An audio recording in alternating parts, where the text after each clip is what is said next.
नमस्कार मंडळी, आपण आलो आहोत नाशिकमधल्या द्वारकाधीश थाली या रेस्टॉरंटमध्ये आणि आता इथे आतमध्ये गेल्यावरती आपण पाहणार आहोत कुठल्या कुठल्या प्रकारचे पदार्थ आपल्याला इथे खायला प्यायला आणि पाहायला मिळतील।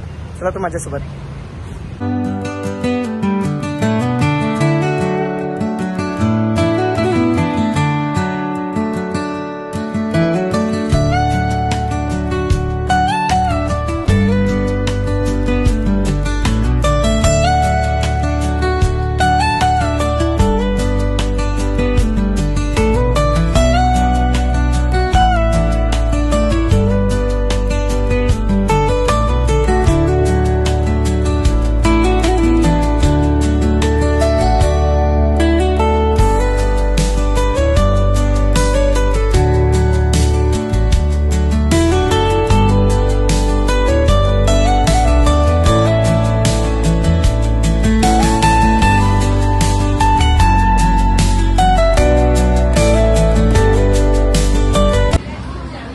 ये है पुरणपोळी।